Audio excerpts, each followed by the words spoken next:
What's up, my wizards? It's Dev from Mtg. We like it a magic, you know by now, and it is day 9. War of the Spark spoilers. There's some random limited stuff we gotta get to first, but boy are there some crazy cards today. Especially those that got spoiled a little bit later in the day are just insane. So let's go through the small fry stuff first, then we'll get to the burgers. I'm going to start with some of Day 9's exclusive spoilers that we got this morning, which is hilarious because it's Day 9 of spoilers, and they gave Day 9 some spoilers. That's actually hilarious. They did give him some random limited stuff. We got Chain Whip Cyclops and Thundering Ceratok. Now, both of these are actually really very good, I think, in limited. You know, you've got the 5-mana 4/4 Cyclops, which is not necessarily the best stats, but it's at least acceptable.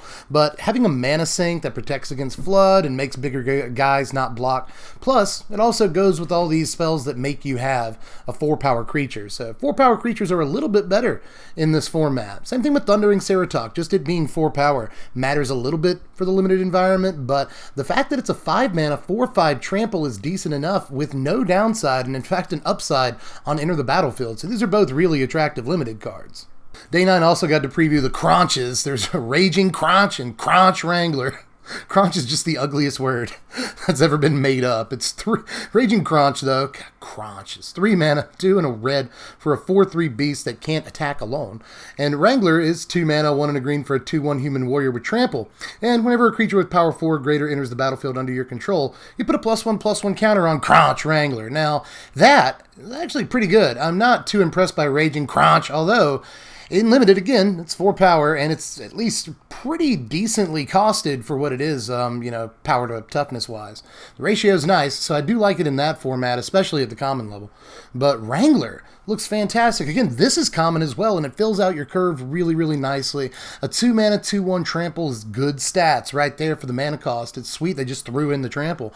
And if you do get like 2, 3, 4-power dudes over the course of a game, then suddenly this is a 2-drop that's like 5 power and trample. So like this is actually pretty good looking. And I don't know that it's a standard play or anything, but at least in the limited environment, this is very much a bread and butter common that you're going to see a lot of.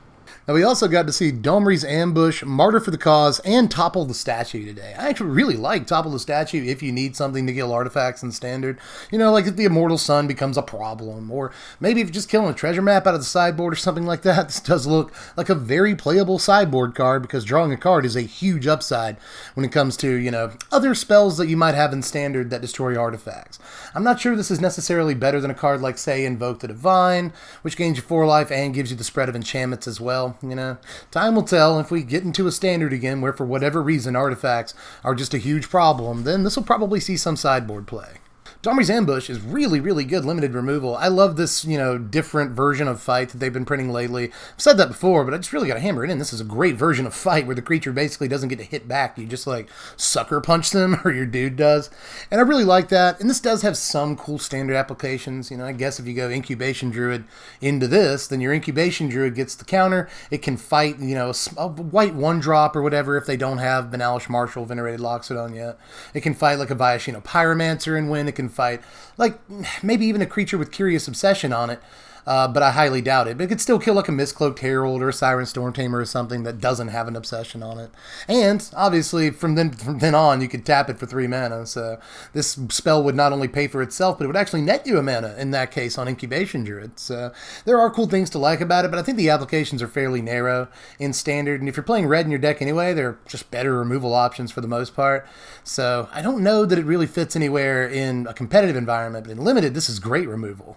And Martyr for the Cause is good. I especially like how this looks alongside like Planeswalkers, well, Planeswalkers in general, obviously, but Planeswalkers in specific, like Ajani, Adversary of Tyrants, and the 4-mana Sorin that got previewed earlier this season. Any Planeswalker that can minus to bring a creature back from the graveyard, I actually really like this with, because when it dies, obviously the Planeswalker will get, +1 loyalty counters, and then that Planeswalker can bring this back at effectively a lower rate. And then when it dies again, it's basically paid for itself in loyalty. If you reanimate this with Ajani, totally legal, it's 2 mana.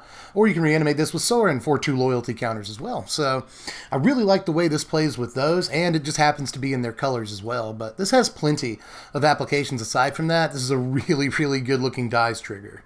That was quick. That was a bunch of cards. We've only got like 6 more cards left to preview today, but they're all crazy to me.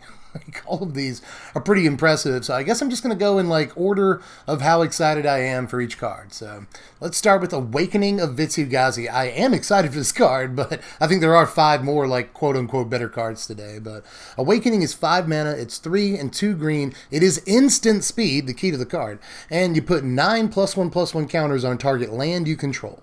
It becomes a legendary 0/0 elemental creature token with haste named Vit C Ghazi. Still a land. This is hot at instant speed. You can effectively use it as removal against attacking creatures and then untap on your turn with a 9/9. So that's good. That's pretty good. Or you could just use this as a control finisher if that's what you wanted to do, right? I mean, you could just cast this at the end of your opponent's turn and then again start your turn with a 9/9. That's very good. If this is sorcery speed, I probably wouldn't pay too much attention to it, but the fact that it's an instant just makes there's so many tricks with this, If you do have 6 mana untapped, it is effectively a great removal spell that's going to kill pretty much any attacking creature and survive. And again, even if you just played at the end of your opponent's turn, it's probably a better option than a lot of other control finishers in the format. Even though it's just a pile of stats, it's still going to win you the game a lot faster than a bunch of other, flash control finishers and stuff. So I like this card. I like this card a lot. But next is Nissa's Triumph. This is a good card too, you guys. They're all good cards from here on out. 2 green mana for a sorcery. Search your library for up to 2 basic forest cards. If you control a Nissa Planeswalker, instead search your library for up to 3 land cards. Reveal those cards, put them into your hand, and shuffle your library. Now, just incidentally, if you're in the kind of like commander play group that has house rules that allow you to play Planeswalkers as commanders, then this card gets way better. You're almost guaranteed to get the Nissa value out of it. Now, in Standard, it's a lot harder to get the Nissa value, but it's good if you do. This is just 2 green mana to go get 2 lands. So on turn 2, you're basically guaranteeing your 3rd and 4th land drops, and if you already have a land or 2 in your hand apart from that, then you're pretty much set for the rest of the game in terms of land drops, plus this thins your deck 2 basic forests, which is sweet. But if you do, again, have a Nissa, it allows you to go get any land, which is a whole different thing. That is insane, really. Especially, again, in Commander, if you're able to get that, then the whole world opens up to you. Going and getting 3 land cards, which means, by the way, you can just go get Tron if you wanted to do that. There's just so much that this card allows you to do if you can get that Nissa bonus. But even if you can't, 2 mana to go get 2 forests, basic forests specifically, so you can't get like Breeding Pool, Overgrown Tomb, or whatever. Old school duels can't get those. So that kind of sucks a little bit, but still, again, being able to thin your library by 2 and go ensure your 3rd and 4th turn land drops is actually a pretty cool thing for a card to be able to do, even if you don't get the bonus. So I think this will probably end up seeing some play, especially given the fact that lands decks will probably try and be a factor. There's a card coming up later on that's one of my favorite cards we've seen so far, and this card goes really, really well with it, so keep that in the back of your mind. But up next, we're into Planeswalker stuff, you guys. Here's Domri, Anarch of Bolas. 3 mana, 1 a red and a green for a 3 loyalty Planeswalker. That's the worst part about it, is the loyalty. But creatures you control get +1/+0. If you +1 Domri, you add red or green to your mana pool. Creature spells you cast this turn can't be countered. That's nice. And if you -2 Domri, target creature you control fights target creature you don't control. Playable Walker, in my opinion, at least. This is an Anthem effect. If nothing else, it's kind of a Judith for those purposes. Just a 3 mana, all your creatures, Orcish Oriflamme, all your creatures get +1/+0. And that is okay in and of itself if it's just doing an impression of a 3 mana enchantment. That's actually not bad. But this also, obviously, is a mana dork. 3 mana mana dorks aren't the best thing in the world, but at least you can play this on turn 3, and then maybe get a red or green 1-drop on top of it to help protect it or something. That's not bad. When you untap on the next turn, this allows you to, theoretically at least, make at least 5 mana on that turn, barring any other Llanowar Elves that you have. If you get this on turn 2 from a Llanowar Elves, suddenly you're easily producing 5 mana on turn 3. Plus, you've got a little bit of a buffer for your Llanowar Elves in terms of power, at least. They can trade better. So I like a lot about that, but I also, obviously, I like the negative too as well. This protects itself by making creatures you control just bust up other creatures. So if you have something big enough, then obviously this is just a removal ability, and that's really good to have on a Planeswalker too. Like all that, and obviously the creatures you cast this turn can't be countered is super gravy against Esper Control or any other deck like that. And especially if you're on the play, you get at least a pretty decent chance of getting this down under counterspell shields. So this is probably fine. This is probably a fine Planeswalker. I wish it did a little bit more to protect itself. It doesn't guarantee self-protection or anything like that. And just producing mana is not great in a lot of matchups. If you're not playing against control, then the second ability isn't incredible a lot of the time, but it's still mana acceleration. It's something. So I think this Planeswalker has more of a chance at seeing play than the other Domri that's in the format. Card advantage aside, this one doesn't provide you any of that like the other Domri does. But it's also a little less demanding, and it does a little bit more for you in total at a smaller mana cost. So this is a really good walker, in my opinion. I'm not sure how crazy it is, especially considering that you're playing like Gruul Spellbreaker on curve with this. How much of that 3-drop slot can you really dilute to get a card like this? Maybe you just play 2 of, I'm not sure. But still, Anthem Effect and Mana Accelerant and Removal Spell, pretty much everything about the Planeswalker's good. But up next, another Planeswalker. This is Nissa, who shakes the world. 5 mana, 3 and 2 green for a 5 loyalty Planeswalker. Look at this static ability. Whenever you tap a forest for mana, add an additional green to your mana pool. It's insanity. And then, +1, put 3 +1/+1 counters on up to 1 target mono or non-creature land, that you control. Untap it. It becomes a 0/0 elemental creature with vigilance and haste. That's still a land. You can also -8 Nissa, her ultimate. You get an emblem with lands you control have indestructible. Search your library for any number of forest cards, put them onto the battlefield tapped, and shuffle your library. So in Commander, Ambush Commander. That you can have that for free, but in Standard, this is nuts to me. I'm tempted to look at it as just another copy of Nikia. It's kind of just a mana flare that costs 5 mana, and it's not even as good as Nikia's text for those intents, but it's a lot better than Nikia. This is way better than Nikia. Just look at the +1. And the +1 effectively makes this card cost 3 mana in a way, because you'll untap a thing and it produces 2 mana, because of her static ability. And note that you can untap a Breeding Pool with her first ability, and then suddenly you've got Negate Up, Disdainful Stroke, all kinds of counterspell action to protect your Nissa. Oh, and by the way, you got a land too. That's a 3/3 and can block for Nissa. Oh, that's crazy. The land can also attack on that turn and still tap for mana because the land has Vigilance. God, all of it.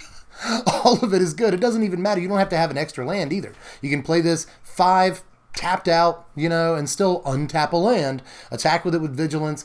Even if it's the land you played that turn, it has haste. It's just like the card has a lot of like little goodies in it that make it a little bit better, as far as the wording goes.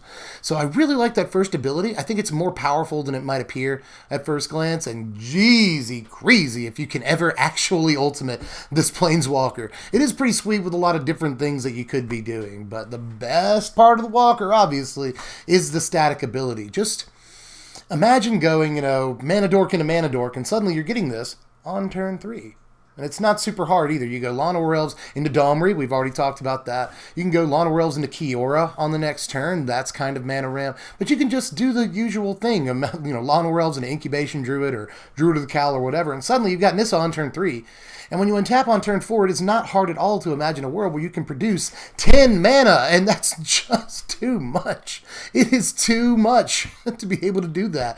Plus, in Commander, this is something else that, untaps Gia's Cradle for what it's worth. There's a ton of ridiculous garbage you can do with this in Commander. But even just in Standard, sticking to what I know, this is a bonkers card if you're doing the right thing with it. It protects itself. That's exactly what you want, and it's gonna eventually just get you a ridiculous amount of mana production if you can ultimate. But even if you can't, it's gonna make a bunch of creatures for you over the course of the game. This is a good walker. It's a good walker, Just the juice on the first ability is crazy. People aren't really, I think, getting that when you untap that land, it then produces an additional green when you tap it. So you're kind of untapping 2 lands with the first ability. And it's just nuts the things that you can do. If you go Nissa into 2-drop creature to protect Nissa, all of it's good. All of it's good. This is a very good walker. But my 2 other favorite cards today actually aren't Planeswalkers. Usually I end the videos with Planeswalkers, but if we're just talking about cards that I'm really excited for, there are 2 that definitely take precedence over the Planeswalkers. One of them is Ilharg the Raze Boar. That's a ridiculously good name. This is 5 mana, 3 and 2 red for a 6/6 Boar God. It's legendary, and it has Trample. Whenever Ilharg the Raze Boar attacks, you may put a creature card from your hand onto the battlefield. tapped and attacking. Return that creature to your hand at the beginning of the next end step. When Ilharg the Raze Boar, dies or is put into exile from the battlefield, you may put it into its owner's library third from the top. Nuts. Absolutely nuts. Don't discount how good that second paragraph of text makes this card. It's not the Scarab God or anything, but it's still a Scarab God-like ability that allows it to continue coming back, even if it's Vraska's Contempt. That was the thing, against the Scarab God, you had to exile it, and then you could be like, whew, you could hang out for a second. Not against the Raze Boar, my friend. Even if you contempt this or something, then it still comes back, and that's just nuts. The first time you attack with it, even if you get very little value, you're still getting free creatures that you get to cast over and over, so you're just abusing the battlefield triggers.